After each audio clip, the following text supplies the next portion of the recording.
Hayat Takıl Bana kanalındayız. Uzun zamandır, birkaç yıldır gelmek istiyorum. Kamerada sevgili Yasemin, Özlem Ayral ben, Sagalassos'tayız. Ağlasun'a 7 kilometre. Burdura'da zannediyorum 25 kilometre diye hatırlıyorum. Yanılıyor olabilirim. Şimdi gezmeye başlıyoruz. Sonuna kadar izleyin. Sagalassos'u aşağı yukarı 4 ya da 5 saatte geziyorsunuz. Hatta tam gününüzü alabilecek kadar geniş bir alana yayılmış ve tabii ki biz Eylül ayında ziyaret ettik. Eylül 2022 fiyatlarıyla giriş 25 lira, 18 yaşın altına ücretsiz.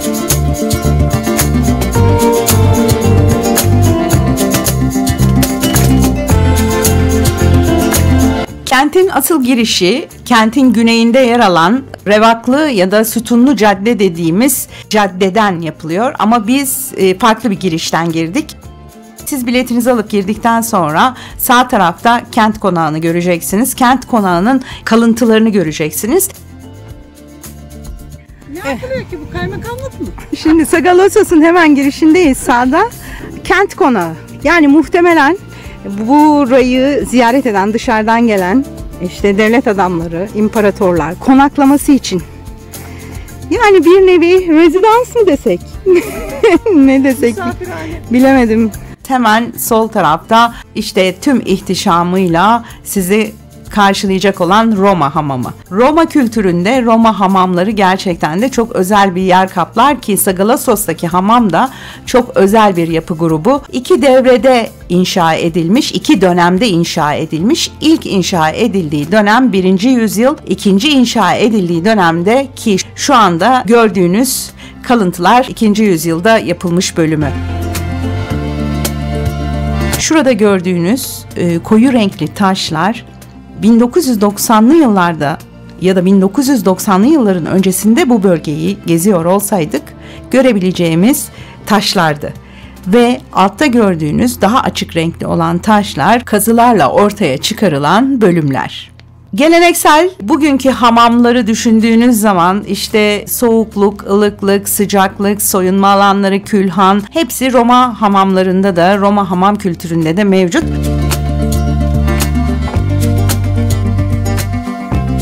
Giriş bölümü şöyle hayal edin, bir Romalısınız, hamama geldiniz ve giriş bölümünde kıyafetlerinizi çıkarıyorsunuz. Kıyafetlerinizi teslim ettiğiniz bölümdür giriş bölümü. Ve giriş bölümünde elinizi ayağınızı yıkadığınız çeşmeler, havuzlar, minik havuzlar mevcutmuş. Öyle hayal edin. Ve giriş bölümünün sağ tarafındaki oralarda işte tercihlerinizi yapıyorsunuz. Ilıklık bölümüne mi geçmek istiyorsunuz? Sıcaklık bölümüne mi geçmek istiyorsunuz? Oralarda sıcak havuzlar, ılık havuzlar mevcut. Roma hamamları Roma kültüründe aslında sadece yıkanmak için kullanılan yerler değil. Romalıların sosyalleştiği alanlar. Bildiğimiz kadarıyla işte buralarda eğlenceler düzenleniyormuş, müzik dinletileri yapılıyormuş. Yani insanların, Romalıların sosyalleştiği alanlar olarak düşünün. Bu Roma hamamından çıktığı belirlenen özellikle Hadrianus'un büstü, işte bacak kısmı şu anda Burdur Müzesi'nde sergilenmekte. Hemen videonun bir yerine alayım çünkü Burdur Müzesi'ne gittim. Önce Burdur Müzesi'ni gezdim. Burdur Müzesi ile alakalı da videoyu yukarıya ekleyeyim. Merak edenler izlesinler. Çünkü Sagalassos'tan çıkan bütün eserler Burdur Müzesi'nde sergilenmekte. Peki nasıl ısıtılıyormuş? Belki bunu merak edersiniz. Hamamın alt bölümünde büyük ateşler yakılırmış. Ve bu ateşleri işte duvar boşluklarına ve taban boşluklarına sevk eden bir takım düzenekler kurulurmuş. Bütün hamam tabandan yayılan bu ısıyla ısıtılırmış. Sular bu ısıyla ısıtılırmış. Evet, şimdi Roma hamamından sonra yola devam ettiğimiz zaman Roma hamamından çıkıyorsunuz. Yola devam ediyorsunuz. Şu anda aşağı şehirdeyiz. Şöyle düşünelim. Sagalassos aşağı şehir ve yukarı şehir olmak üzere ikiye ayrılıyor. 1. yüzyılda, milattan sonra 1. yüzyılda gerçekten de popüler olmaya başlıyor. 2. yüzyılda ise artık iyice zirveye ulaşıyor ve Roma İmparatorluğu'nun Pisidya bölgesinde kültürel merkez diyebileceğimiz, dini merkez diyebileceğimiz şekilde konumlanıyor. Böyle konumlandığı için de imar ve mimari oldukça gelişiyor.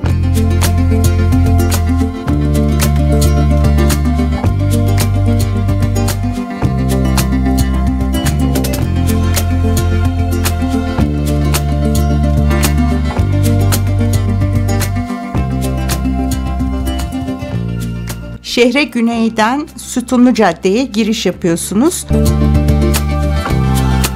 Sütunlu Cadde ile aşağı Agora'yı birleştiren, bugün var olmayan Tiberius kapısından sonra aşağı Agora bölümüne geçiş yapıyorsunuz. Aşağı Agora'nın çoğunlukla yukarı Agora'ya kıyasla daha fazla ticari olduğu gözlemlenmiş. Agora'nın iki yanı güneş, yağmur gibi koşullardan insanları korumak için sütunlarla destekli çatı olduğu biliniyormuş. Agora nedir? Agora aslında bir kent meydanı.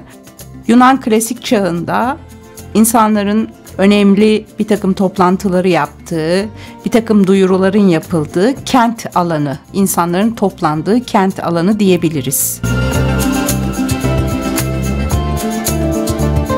Milattan sonra 2. yüzyılın erken safhasında kentin ilk anıtsal çeşmesi diyebileceğimiz Severuslar Çeşmesi, aşağı Agora'nın kuzeyine inşa edilmiş.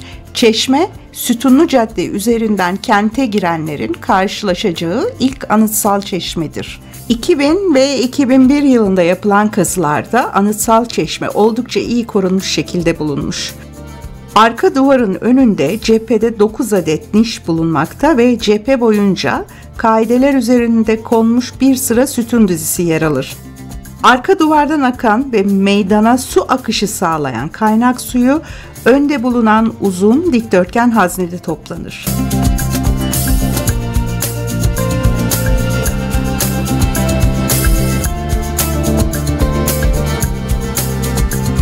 Aslında Sagalassos'a su ile kutsanmış şehir bile diyebiliriz. Yukarı Agora'nın hemen üst tarafında Hadrian Çeşmesi ile karşılaşıyoruz.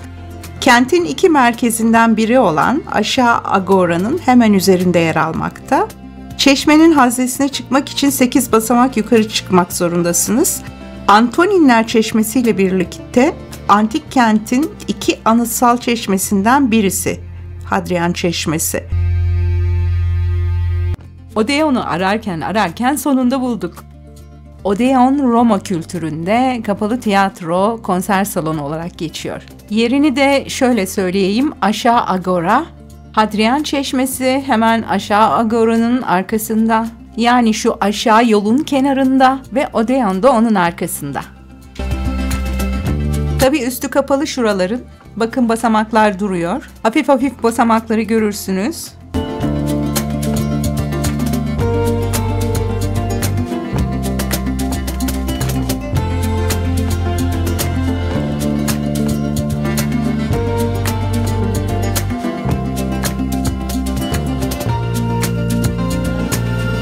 Yürümeye devam ediyoruz. Buraya gelecek olanlara özellikle söylüyorum: su şişeniz mutlaka olsun.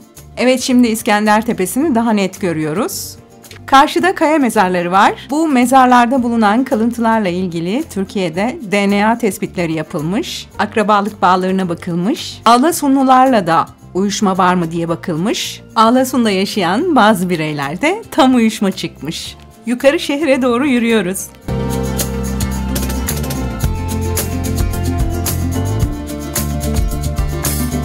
Şöyle Yasemin gösterirse kaya mezarlarını görebiliyor muyuz?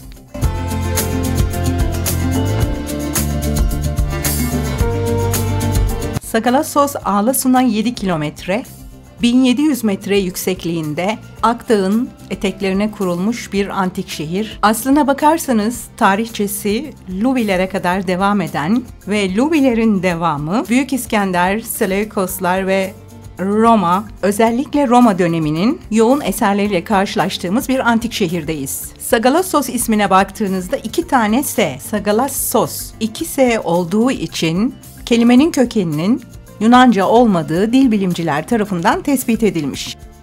Belçikalı arkeolog Mark Wilkins, 1990'lı yılların başında kazılara başlamak için bir ön çalışma yapmış. Başlayan kazılar 2013 yılına kadar Belçikalı arkeolog Mark Wilkins tarafından devam etmiş. Ve Mark Wilkins'ın Sagalassos'un ayağa kaldırılması konusunda çok büyük emeği var. Sagalassos ismi ise eski Tunç'a ait bir isim. O zaman bu bölgede belki Tunç Çağ'a ait bir yerleşim vardı. Hititler kaynaklarda bu bölgede bir dağlarda bir yer vardı, Salavassa. Belki Salavassa Sagalassos oldu sonra ama emin değiliz. Ve Roma İmparatorluk döneminde bir din merkezi olarak tayin edilmesi gerçekten de Sagalassos'u inanılmaz önemli bir antik şehir. Daha doğrusu Roma döneminin şehri haline getirmiş. Ve çok aslında halkı da oldukça zengin. Niçin zengin ve niçin buradalar? Bir kere her şeyden önce Akdağ karstik bir dağ ve karstik olduğu için de yağan karların toprak tarafından emilimi sağlanıyor, derin yer altından derin oyuklarla yeryüzüne ulaşıyor. Ancak işte tam da bu bölgede derin bir kil tabakası var ve işte Akdağ'ın zirvesinden emilen kar suları bu kil tabakasına ulaşınca yerin altında göller oluşuyor ve Mark Wilkinson'ın da dediği gibi su şehri, yani 5 tane çeşmesi olan bir su şehri. Oldukça verimli bir arazi. Şu gördüğünüz dağlar, şöyle biraz gösterirse sevgili Yasemin, bu gördüğünüz dağlarda zamanında gerçekten de inanılmaz gelecek size ama sedir ağaçlarının üzerinde çam ağaçları, olduğu gibi orman, hatta zeytin ağaçları, verimli bir arazi ve killi bir toprak olduğu için burada Çömlekçiler Mahallesi olduğu biliniyor. Kazılar da çıkarılmış zaten ve çömlekleriyle de meşhur. Burdur Müzesi ile ortaklaşa gezmenizi tavsiye ediyorum. Burada çok zengin bir şehir var. Hamamıyla, Odeon'uyla, Heron'uyla, tiyatrosuyla, kütüphanesiyle. Demek ki buradaki halk hem eğitimli, eğitime önem veriyorlar, hem lükse meraklılar, zenginler. Dolayısıyla bazı yerlere de bazı ürünleri sattıklarını biliyoruz. Burayı ilk keşfeden bir gezgin, Paul Lucas, Fransız gezgin, burayı ilk keşfetmiş, bulutların üzerinde bir şehir demiş ama tabii bu şu andaki buluntuların birçoğu yok. Daha sonrasında bir rahip, bir din adamı burayı keşfetmiş ve daha sonra gelip araştırmalar yapılmış ama asıl kazı çalışmaları, ciddi kazı çalışmaları 1990'lı yıllarda başlamış. 2007 diye biliyorum, yanılıyor olabilirim. UNESCO Dünya Kültür Mirası listesine geçici olarak girmiş ve asıl listeye geçmesi beklenen, gerçekten Türkiye'de ayakta kalmış çok ender antik kentlerden bir tanesi. Mark Wilkins'e göre bu kentin bu kadar ayakta kalmasının sebebi bir kere çok sevindirici diyor kendisi. Kolay ulaşılabilir bir yerde değil. Yol oldukça virajlı ve dar ve dağın tepesine tırmanıyorsunuz. Şu andaki yolu bile çok korkunç. O zamanki durumu siz bir hayal edin. Dolayısıyla buraya insanların ulaşması çok mümkün olmadığı için kaçıramamışlar, kazamamışlar. Bu birincisi. İkincisi, milattan sonra 590 yılında çok büyük bir deprem görmüş ve işte o zaman insanlar için felaket olan birkaç yüzyıl sonra arkeologlar tarafından şahane bir mucize olarak nitelendirilmiş. Neden? Misal Antoninler Çeşmesi 28 metre uzunluğunda, 9 metre yüksekliğinde çeşmeden bahsediyoruz. Şöyle düşünün, depremde böyle yıkılmış, olduğu gibi yıkılmış ve üzerini toprak kapatmış. Kazı yapılırken üzeri açıldığında çeşmeye olduğu gibi ulaşmışlar. Bir bütün olarak ulaşmışlar ve bunu ayağa kaldırmışlar. Ve çeşmenin restorasyonu 13 sene sürmüş. Dile kolay 13 sene, gerçekten büyük bir emek. Şimdi Heron'u göreceğiz biraz sonra. Heron da Roma döneminde kahramanlar için yapılan anıtsal bir yapı. Hemen Yasemin göstersin. Sagalassos antik kentinde ortaya çıkarılan ve bugün Burdur Müzesi'nde sergilenen aslan ayağı üzerine monte edilen güneş saatinden bahsetmek istiyorum. Sagalassos'ta yapılan kazılarda Heron önünde bulunmuş bu güneş saati. Saat milattan sonra 2. yüzyıldan beri insanlara zamanı göstermekte. 9.000 kişilik bir tiyatroya sahip ve Odeon dediğimiz kapalı bir tiyatro ve konser salonu var. Şu anda tepeden bakıyoruz. Yukarı Agora ve Antoninler Çeşmesi'ni görüyoruz.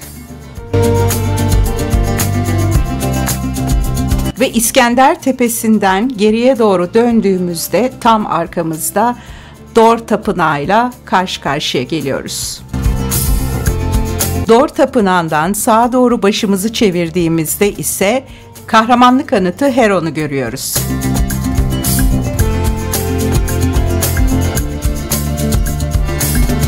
Yukarı Agora'ya giriş yapılan 2 anıtsal kapı ve Yukarı Agora dediğimiz meydan. Yukarı Agora'nın alt tarafında hamam,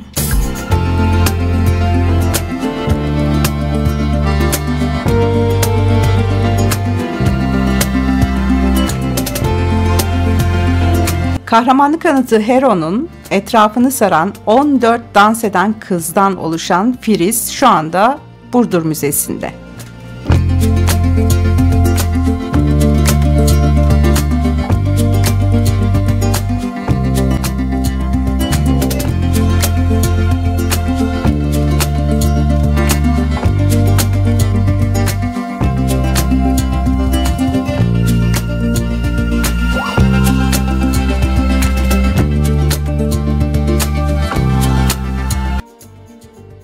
Yukarı Agora'nın 2 giriş kapısı var. Biri bu, rivayetlerde Aşıklar Çeşmesi olarak da isimlendirilen Antoninler Çeşmesi tam karşıda.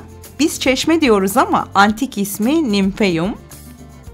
Yukarı Agora'nın 2. anıtsal kapısı.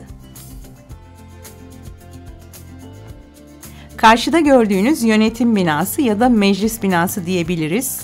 Sagalassos'un en belirgin, muhteşem yapısı Antoninler Çeşmesi.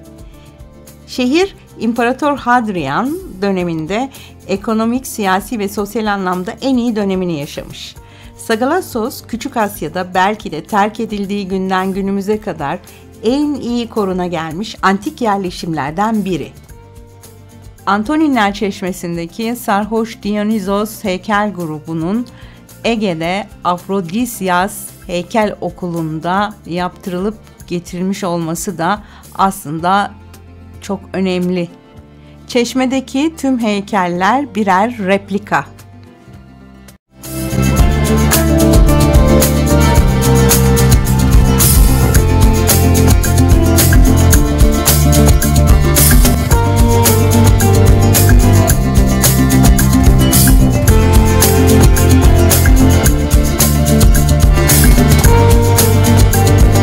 Yasemin, öncelikle çok teşekkür ediyorum sana. Bu güzel güne eşlik ettiğin için. Sagalassos'un belki de en güzel yerindeyiz. Aşk çeşmesi falan deniyor ama tabii bunlar rivayet. Antoninler Çeşmesi Roma'da 2. yüzyılda çok meşhur bir aile var. Tıpkı bugünkü işte meşhur aileler gibi. Antoninler sülalesi ya da Antoninler ailesi. İşte bu çeşmeyi de Antoninler ailesi yaptırmış. Çeşme 9 metre boyunda, 28 metre uzunluğunda ve çeşmenin nişleri arasında bir takım heykel grupları var. Ama en diyebileceğimiz heykel grubu Dionysos, Sarhoş Dionysos heykel grubu tam şurada başta ki bu replikasıdır. Orijinali Burdur Müzesi'nde sergilenmekte. Bu arada Hayat Takıl Bana kanalında Burdur Müzesi'nin tanıtımı var. Oradan da izleyebilirsiniz buradaki heykellerin gerçeğini. Dionysos Roma kültüründe önemli bir tanrı ve şarap tanrısı, üzüm tanrısı, bereket tanrısı ve çeşmede de yer alması manidar. Çeşmenin her bir sütun arasında bir heykeli var ve bu çeşmenin suyu, kaynak su, gerçekten muhteşem bir su. Yüzyıllardır akan bir su. İşte Belçikalı arkeoloğun da dediği gibi burası bir su şehri. Şu anda Yukarı Agora'dayız ve anıtsal çeşmeler hakikaten insanları toplayan, insanları sosyal anlamda bir araya getiren yapı grupları. Su şehri, su şehri. Evet, su şehrinin en güzel yerindeyiz. Çeşmenin sağ tarafında yönetim binası var. Bu antik şehirde, birçok antik şehirde olmayan bir yapı grubu var. Tam bu Yukarı Agora'nın alt bölümünde antik ismi Macellum olan değerli ürünler pazarı var. Orayı da biraz sonra gezeceğiz. Teşekkür ediyorum Yasemin. Şimdi çeşmeye doğru yürüyelim.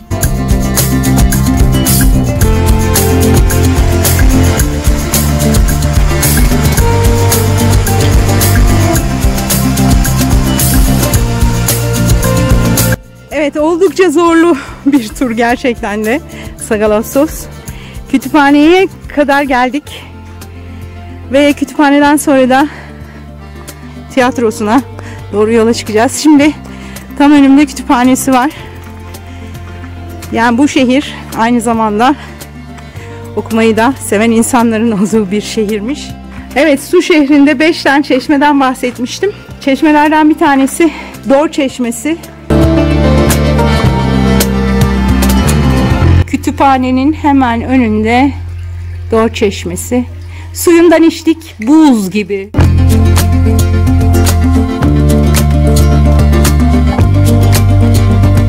Neon Kütüphanesi'ndeyiz.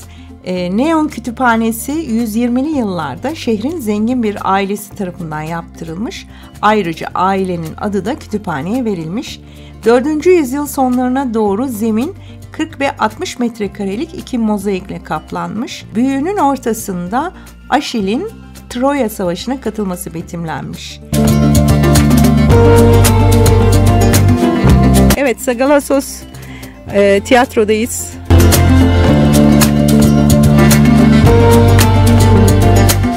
Roma Tiyatrosu Sagalassos'un neredeyse tepeye en yakın bölgesinde, Akdağ'ın eteklerinde. Girişi tamamen taşlarla kapanmış, hiçbir işlem görmemiş. Olduğu gibi duruyor. Yani burası kazı ekiplerince hiç ellenmemiş. Sebebini bilmiyorum. Şu bölüm sahne. Biraz önce Yasemin bir yorum yaptı. Deprem şuradan gelmiş dedi. Gerçekten de taşların yıkılma şekline baktığınız zaman sanki depremin izi gibi geldi. Bana da öyle geldi. Yine de hiç ellenmemiş olmasına rağmen muhteşem bir tiyatro. Tiyatrodan çıktık. Çok güzeldi gerçekten. Böyle manzarayı da alıyorum ki hissedin diye. Nasıl bir yerde.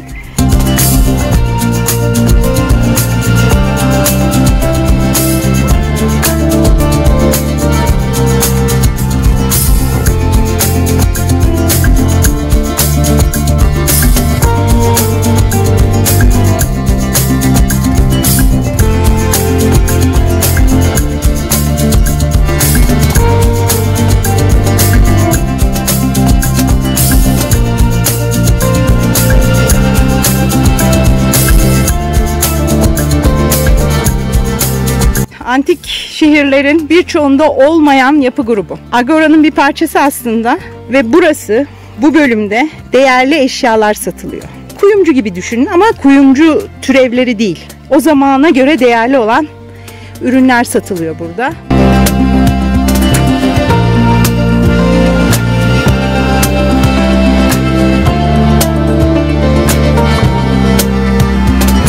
Akdağ'ın eteklerindeyiz. Neredeyse dağın tepesine çıktık. Tiyatroyu gezdik. Kütüphaneyi gezdik. Tam yukarıda Antoninler Çeşmesi ve Büyük Agora.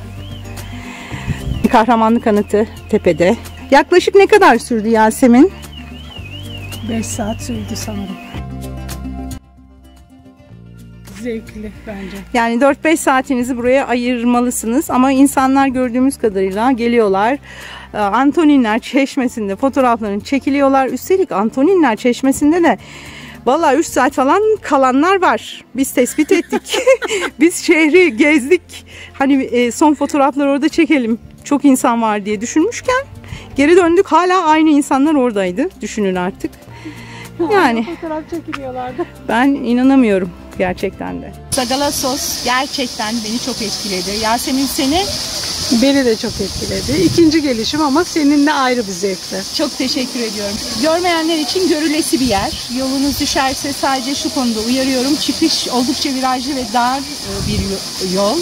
Hani yükseklik korkusu olanlar benim gibi bilmiyorum birazcık korkabilirler. Size Antoninler Çeşmesi'nden artık hoşça kalın demek istiyorum. Bir zamanlar buralarda yüzyıllar önce insanlar yaşıyorlarmış. Ve bu tarihi bilerek burayı gezdiğiniz zaman bambaşka bir haz alacağınıza inanıyorum. İzlediğiniz için çok teşekkür ediyorum Özlem Ayral ben. Yine yeniden görüşebilmek umuduyla. Hoşçakalın. Vallahi çok güzel bence de. Bayıldım. Yani şurada 5 saat daha geçirebilirim. Aynı fikirdeyim. Dağa çıkmamak koşuluyla. Evet. Hayır, oraya gideceğiz. Ya hayır, dağın tepesinde bir kilise varmış da. Orası eksik kaldı. Ya lütfen oraya gidelim. Bak lütfen. Bak şuralarda bir yerde o kilise. Evet, gidilebilir. Ya nasıl tırmanacağız? Ben giderim. Sen gidersin de ben... Hayır.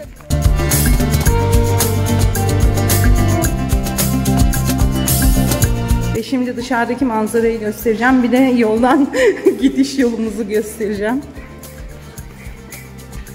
Evet, karşısı artık aşağı iniş yolumuz. Böyle bir dağdan aşağı ineceğiz.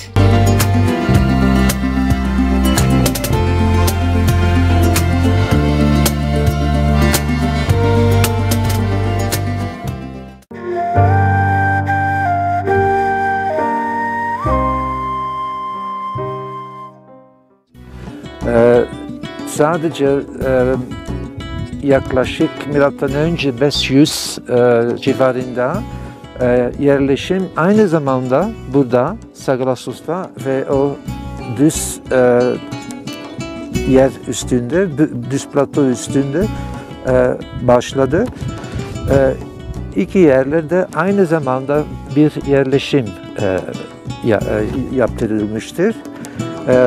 Ve çok komikti çünkü o yerleşim Sagalasos'tan daha büyüktü.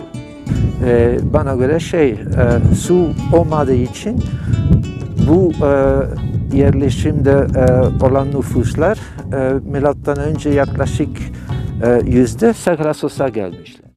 İlk 24 Ağustos 1984 sabahleyin çok erken, çünkü o zaman burada ışık çok güzeldir.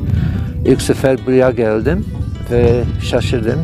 Yol yoktu, su yoktu, elektrik yoktu ama çok romantik bir yer. Her tarafta bizim ayaklar altında seramikler vardı. Biz çok korktuk çünkü her şey kırıldık. Ve ben o zaman düşündüm, eğer bir yerde kalırsam Sagalasos'ta olacak. İlk geldiğim zaman benim İngiliz meslektaşım ile birlikte Stephen Mitchell ile buraya geldim. Antoninus Pius Tapınağı görmek istedik çünkü o o kalıntılar toprak üzerinde vardı ve bu sebepten ilk yapan tur bu caddeydi. Ve yol eskiden gibi kullandık ama arkadaki manzara çok farklıydı. Şimdi orada bizim restore edilmiş Kuzeybatı Heron görüyorsunuz. Orada hiçbir şey yoktu. Şimdi Claudius Kemeri görüyorsunuz. O sütun bizim Makalım'a ait. O büyük merdiven çadı sonunda toprak altındaydı. Bir rampaydı. Ve tiyatro vardı. Başka bir şey yok. Ve her şey yeşillik vardı. Eskiden bu manzara çok farklıydı çünkü bu dağ